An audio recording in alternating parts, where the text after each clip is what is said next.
조갑제 TV 시청자 여러분 안녕하십니까? 2022년 7월 30일 오전 10시 30분입니다. 이준석 국민의힘 당대표는 논쟁적 인물입니다.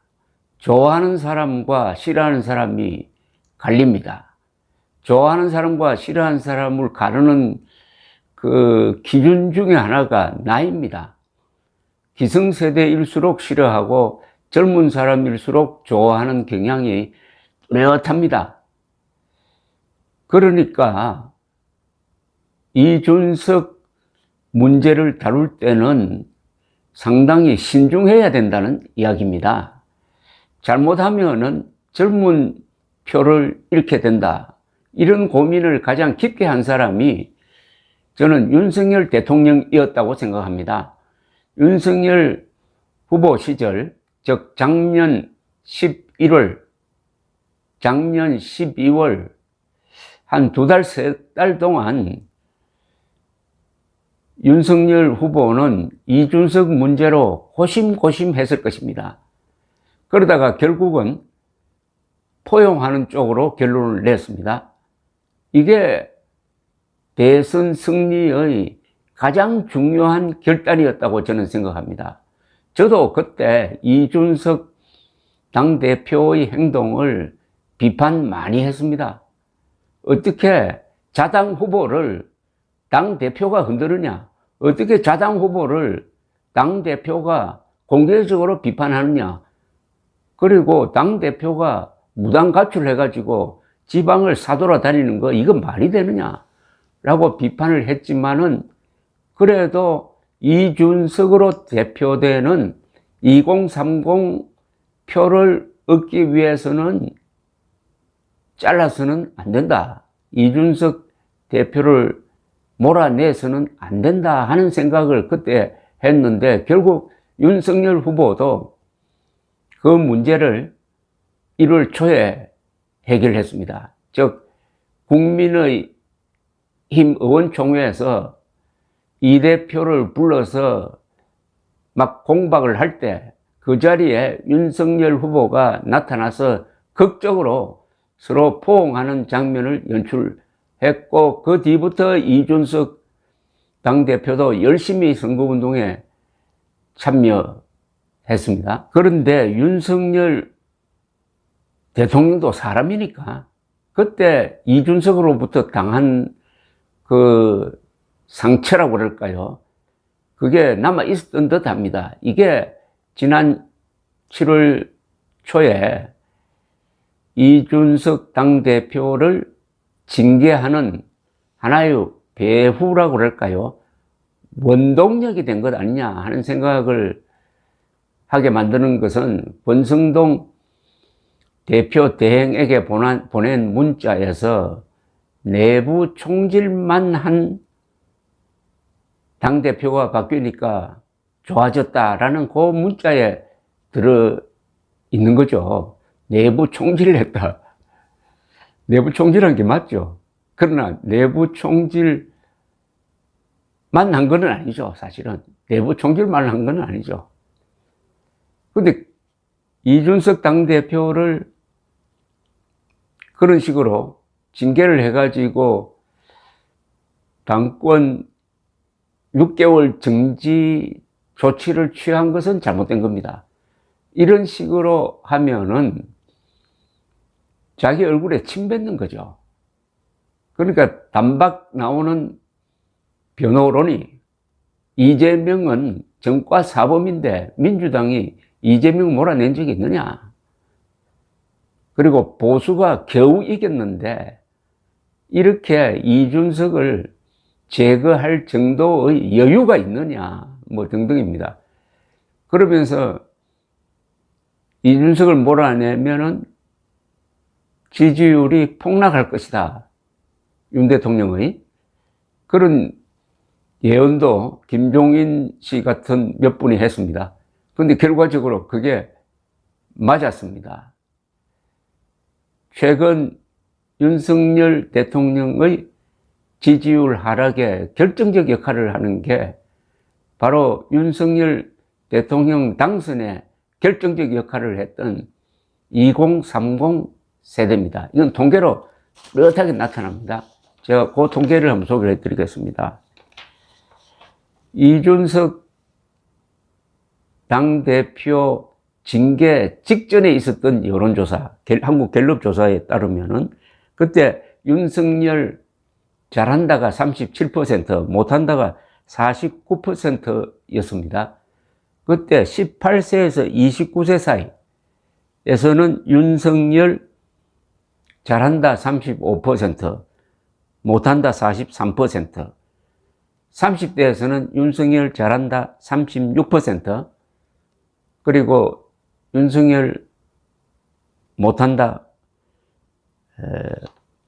48%였습니다. 그런데 어제 발표된 한국 갤럽에서 보니까 어떤 변화가 일어났느냐. 18세에서 29세 사이 윤석열 잘한다가 20%밖에 안 됩니다. 전 국민 평균은 28%인데 그 28%보다도 8%나 더 낮게 나온다는 겁니다. 그런데 이준석 징계 직전과 비교하면은 요 한 20일 사이에 18세에서 29세 층은 윤석열 잘한다가 얼마나 떨어졌느냐 하면은 35에서 20으로 떨어졌습니다. 그러니까 마이너스 15%포인트입니다. 일반 평균은 얼마 떨어졌느냐? 9%포인트 떨어졌습니다. 그런데 그보다 훨씬 더 크게 떨어졌다. 이겁니다. 자, 30대는 어떠냐? 30대는 윤석열 잘한다 36%에서 이준석 징계 이후에 36이 17%로 떨어졌습니다. 그리하여 마이너스 19%포인트만큼 지난 20일 동안에 떨어졌다 이겁니다. 이러니까 20대, 30대의 폭락이 윤석열 지지율 하락의 말하자면 원동력이 된 겁니다. 2030 세대가 이준석 당대표 징계에 대해서 아주 민감하게 반응했다는 것을 알 수가 있습니다. 이준석 당대표를 당권 정지시킨 다음에 국민의힘 지도부의 모습이 문제였죠. 그러니까 이준석을 잊게 할 만큼 잘했으면 되는데 구관이 명관이다라는 말이 나올 정도로 이준석보다 권성동 대행 체제가 잘 못하니까 이게 결국 고스란히 윤석열 지지율을 떨어뜨리는 일종의 계기가 되었습니다. 이준석 당대표로 상징되는 2030 세대를 이준석 대표만큼 마음을 잡을 사람이 있느냐는 겁니다. 없지 않습니까? 그리고 최소한 이준석 당대표는 김일성 편은 아니잖아요. 대한민국의 모든 판단 기준은 김일성 세력이냐 편이냐 아니면 대한민국 편이냐는 겁니다. 이준석 당대표는 대한민국 편입니다. 다만 개성이 튑니다. 근데 그걸 좋아하는 사람이 있어요. 그럼 선거는 뭡니까? 정치는 또 뭡니까? 한국의 보수가 이준석 당대표 정도 포용할 수 없다고 한다면은 좌파의 싸움에서 어떻게 이깁니까? 이준석 당대표의 가치를 돋보여주는 게 한 이틀 전에 있었습니다. 대법원이 부정선거 2020년 총선 부정선거 무효소송을 제기한 민경욱 전 의원에 대해서 기각 판결을 내림으로써 부정선거 음모론에 종지부를 찍었는데 그 직후에 이준석 대표가 이런 글을 올렸습니다. 돈벌이의 수단으로 전락한 부정선거 의혹으로 2년간 보수 진영에 미친 해악이 오늘로 종결되기를 기대합니다. 그리고 돈벌이에 미쳐서 오히려 진실을 이야기하는 사람들에게 내부 총질을 했던 유튜브들에 현혹되었던 많은 분들이 이제 이성을 되찾았으면 합니다. 항상 남을 지목하고 까내렸지만 당신들이 오히려 보수 몰락을 위해 뛰던 내부 총질러였고 스파이였고 프락지였던 겁니다. 이런 것 하나 초반에 정리하지 못하고 2년을 끌어온 게 보수 진영의 역량이었습니다. 유튜브를 중심으로 만든 당신들만의 우물한 작은 세계 속에서 국가 대소사를 논했으니 연전연패했던 겁니다. 그 연전연패의 과거로 되돌아가지 맙시다. 이 정도 글을 쓸 수 있는 국민의힘 국회의원 많지 않습니다. 이게 이준석의 가치입니다. 이준석 문제를 한국의 보수 진영이 잘 해결해야 합니다.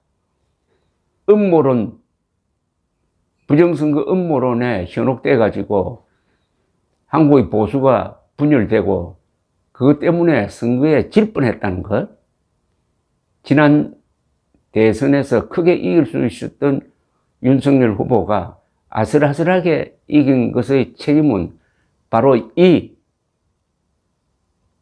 부정선거 음모론자들이었다는 것을 정확하게 지적한 이준석을 비판하려면은 과거에 자신을 돌아보기 바랍니다. 부정선거 음모론이 설칠 때 이준석 비판하듯이 과연 비판했느냐? 안 했다면 비겁한 사람입니다. 감사합니다.